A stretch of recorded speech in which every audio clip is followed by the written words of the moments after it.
열왕기상 21장. 설상가상으로 그 후에 이런 일이 있었다. 이스라엘 사람 나봇이 이스라엘에 포도원을 가지고 있었는데 그 포도원은 사마리아 왕 아합의 왕궁과 붙어 있었다. 하루는 아합이 나봇에게 말했다. 내가 텃밭으로 쓰려고 하니 그대의 포도원을 내게 넘기시오. 포도원이 궁 바로 옆에 있어 아주 편할 것이오. 대신 내가 그대에게 훨씬 좋은 포도원을 주겠소. 그대가 원한다면 그 값을 돈으로 치를 수도 있소. 그러나 나봇이 아합에게 말했다. 절대로 안 됩니다. 오 하나님, 저를 도우소서. 이것은 집안의 농지이니 절대로 팔 수 없습니다. 아합은 마음이 몹시 상한 채 왕궁으로 돌아갔다. 이스라엘 사람 나봇이 내 집안의 유산을 절대로 왕께 넘기지 않겠습니다 라고 한 말에 기분이 몹시 상했던 것이다. 그는 자리에 누워 얼굴을 베개에 묻고는 먹지도 않았다. 그의 아내 이세벨이 와서 물었다. 무슨 일인가요? 무엇 때문에 이렇게 언짢아서 먹지도 않으십니까? 왕이 말했다. 이스라엘 사람 나봇 때문에 그러오. 내가 그에게 그대의 포도원을 내게 넘기시오. 내가 그 값을 돈으로 치르거나 원한다면 다른 포도원을 대신 주겠소 하고 말했소. 그랬더니 그가 나는 절대로 내 포도원을 팔지 않겠습니다 하지 않겠소. 이세벨이 말했다. 이게 이스라엘 왕이 할 행동입니까? 당신이 대장이시잖아요. 일어나세요. 음식을 드시고 기운을 내세요. 이 일은 내가 알아서 하겠어요. 내가 왕께 이스라엘 사람 나봇의 포도원을 갖다 바치겠어요. 그녀는 아합의 서명으로 편지를 쓰고 그의 직인을 찍어 나봇이 살고 있는 성읍의 원로와 지도자들에게 보냈다. 편지의 내용은 다음과 같았다. 금식일을 선포하고 나봇을 상석에 앉히시오. 그리고 그 맞은편에 앞잡이 둘을 앉히시오. 그들이 모든 사람 앞에서 나봇, 너는 하나님과 왕을 모독했다 말하게 하고 그를 끌어내어 돌로 쳐 죽이십시오. 그 성읍에 살고 있는 원로와 지도자들은 이세벨이 편지에 쓴 지시에 따라 그대로 행했다. 그들은 금식일을 선포하고 나봇을 상석에 앉혔다. 그리고 앞잡이 둘을 데리고 들어와 나봇 맞은편에 앉혔다. 두 잡배는 모든 사람 앞에서 그를 고소했다. 이자가 하나님과 왕을 모독했다. 무리가 그를 길바닥에 내던지고 잔인하게 돌로 쳐서 죽였다. 이세벨은 나봇이 돌에 맞아 죽었다는 말을 듣고 아합에게 말했다. 아합 왕이시여, 어서 가서 이스라엘 사람 나봇의 포도원, 그가 당신에게 팔지 않겠다던 그 포도원을 차지하세요. 나봇은 이제 없습니다. 그는 죽었습니다. 아합은 그 이야기를 듣자마자 이스라엘 사람 나봇의 포도원으로 가서 그것을 자기 소유로 삼았다. 그때 하나님께서 개입하셔서 디셉 사람 엘리야에게 말씀하셨다. 일어나라. 내려가서 이스라엘 왕 사마리아의 아합을 만나거라. 나봇의 포도원에 가면 그가 있을 것이다. 그가 포도원을 차지하려고 그곳으로 내려갔다. 그에게 이렇게 말하여라.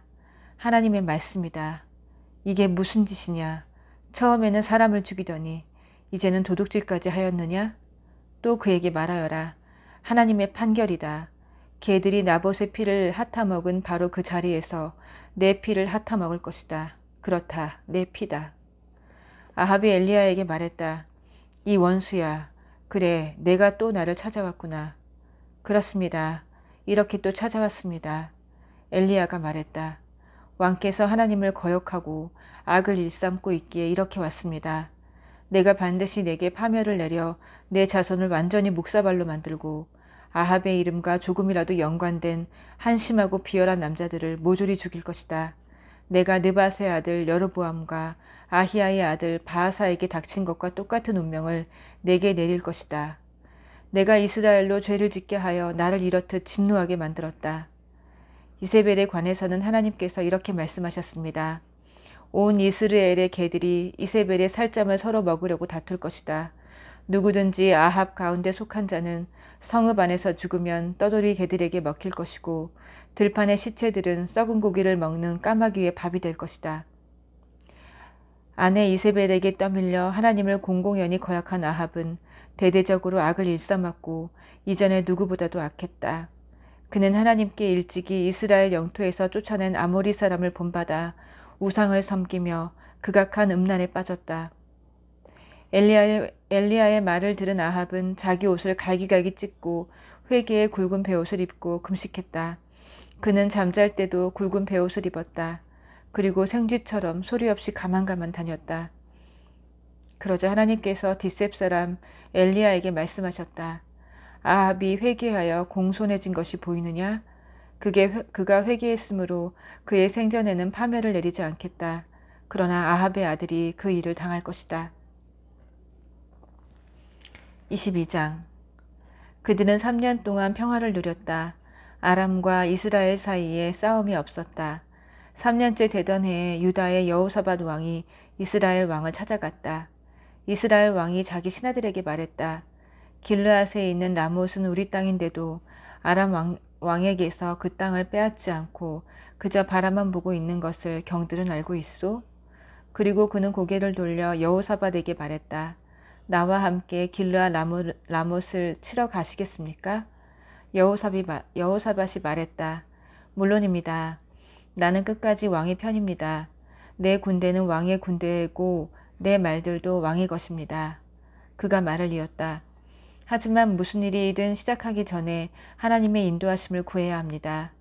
이스라엘 왕은 예언자 400여 명을 모아놓고 이렇게 물었다. 내가 길르앗 라못을 공격하는 것이 좋겠소? 아니면 이대로 가만히 있는 것이 좋겠소? 그들이 말했다.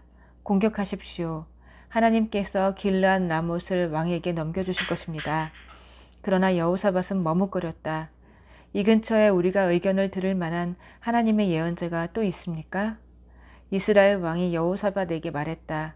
사실 한 사람이 있기는 합니다. 이물라의 아들 미가야라는 자인데 나는 그를 싫어합니다. 그는 내게 좋은 말을 전한 적이 한 번도 없고 오직 파멸만을 예언합니다. 여호사밧이 말했다. 왕께서는 예언자에 대해 그런 식으로 말씀하시면 안 됩니다. 그러자 이스라엘 왕은 한 신하에게 명령했다. 당장 이물라의 아들 미가야를 데려오너라. 그 사이 이스라엘 왕과 여호사밧은 화려한 왕복 차림으로 사마리아 성문 앞에 마련된 왕좌에 앉아 있었다. 모든 예언자들이 그들을 위해 공연이라도 하듯 예언을 펼쳤다. 그나아나의 아들 시드기야는 철로 뿔까지 한 쌍 만들어 그것을 휘두르며 외쳤다. 하나님의 말씀입니다. 왕께서 이 뿔들로 아람을 들이받아 아람에는 결국 아무것도 남지 않게 될 것입니다. 모든 예언자가 맞장구를 쳤다. 맞습니다. 길르앗 라못을 치십시오. 쉽게 이길 것입니다. 왕께 주시는 하나님의 선물입니다. 미가야를 데리러 간 신하가 말했다. 예언자들이 하나같이 왕의 승리를 예언했습니다. 만장일치가 되도록 당신도 찬성표를 던지시오. 그러나 미가야는 말했다. 하나님께서 참으로 살아계심을 두고 맹세하는데 나는 하나님께서 말씀하시는 것만을 말할 것이오. 미가야가 왕 앞에 나아오자 왕이 물었다.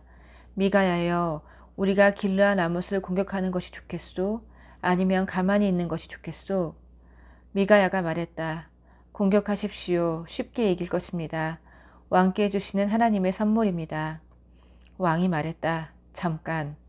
나에게 진실만을 말하라고 그대에게 몇 번이나 맹세를 시켜야 하겠소? 미가야가 말했다. 정 그러시다면 좋습니다. 나는 온 이스라엘이 목자 없는 양처럼 산에 흩어져 있는 것을 보았습니다. 그때 하나님께서 말씀하셨습니다. 이 불쌍한 백성에게 어찌해야 할지 일러주는 자가 없구나. 그들을 집으로 돌려보내 각자 생업에 충실하게 하여라.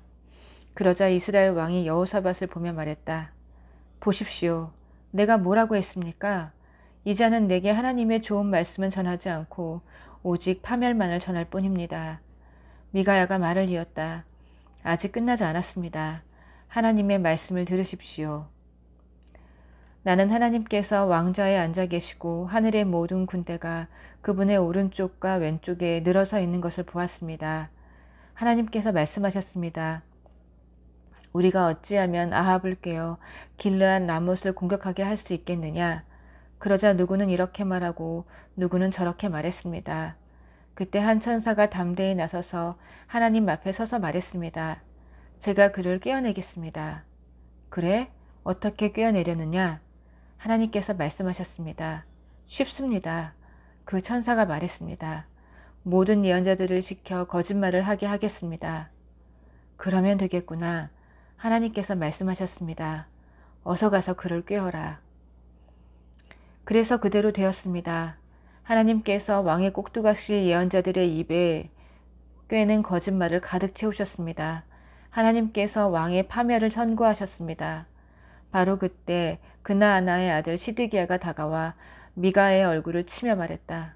언제부터 하나님의 영이 나를 떠나 너와 함께 하셨더냐?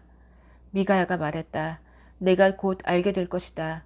미친 듯이 숨을 곳을 찾지만 모든 것이 부질없음을 내가 깨닫게 될 것이다. 이스라엘 왕은 더 듣고 싶지 않았다. 미가엘을 데려가거라. 그를 성읍재판관 아몬과 왕자 요아스에게 넘기고 이렇게 전하여라. 왕의 명령이다. 그를 감옥에 가두고 내가 무사히 돌아올 때까지 죽지 않을 만큼만 빵과 물을 먹여라. 미가야가 말했다. 왕께서 무사히 돌아오신다면 나는 하나님의 예언자가 아닙니다.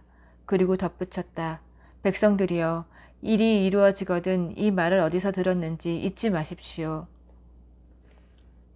이스라엘 왕과 유다 왕 여호사밧은 길르앗 라못을 공격했다.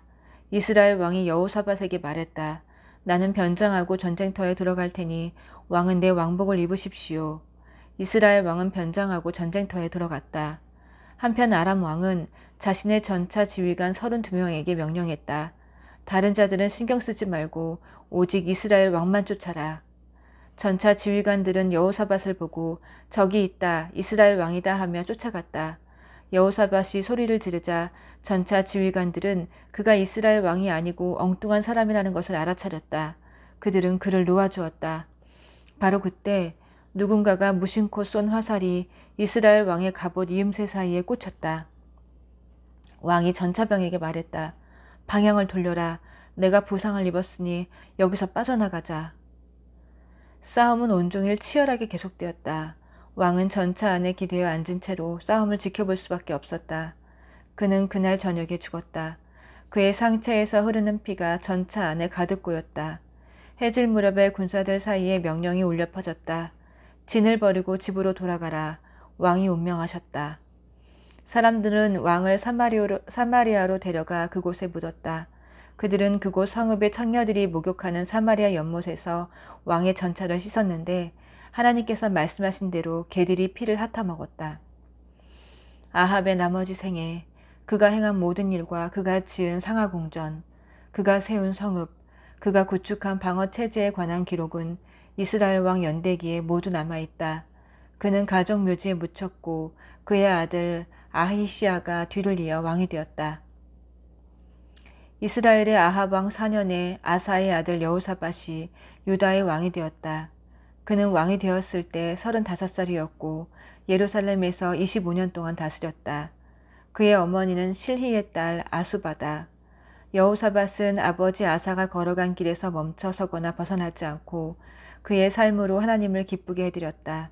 그러나 지역의 음란한 종교 산당들은 없애지 않았으므로 백성이 계속해서 이 산당들을 찾아가 기도하고 예배했다. 여호사밧은 이스라엘 왕과 줄곧 사이가 좋았다. 여호사밧의 나머지 생애, 그의 업적과 전투에 관한 기록은 유다 왕 연대기에 모두 남아있다. 그는 아버지 아사 시대 때부터 남아있던 신전 남창들을 없앴다. 그의 재위 기간 동안에는 에돔의 왕이 없었고 위임 통치가 이루어졌다. 여호사밧은 오빌에서 금을 수입해 오려고 원양 선박을 지었다. 그러나 에시온 게벨에서 배들이 난파하는 바람에 항해가 무산되었다. 그 시기에 아합의 아들 아히시아가 공동 해운 사업을 제의했으나 여호사밧은 그와 협력하지 않았다. 그 후에 여호사밧은 죽어서 자기 조상 다윗 성의 가족 묘지에 묻혔다. 그의 아들 여호람이 뒤를 이어 왕이 되었다. 유다의 여호사밧 왕 17년에 아합의 아들 아히시아가 사마리아에서 이스라엘의 왕이 되었다. 그는 2년 동안 이스라엘을 다스렸다. 하나님 보시기에 그는 아버지와 어머니의 못된 삶을 본받아 악하게 살았고 이스라엘을 죄로 이끈 느밧의 아들 여로보암의 전처를 밟았다. 그는 바알 산당에서 예배하여 하나님 이스라엘의 하나님을 크게 진노케 했다. 차이가 있다면 그는 자기 아버지보다 더 악했다는 것이다. 아멘.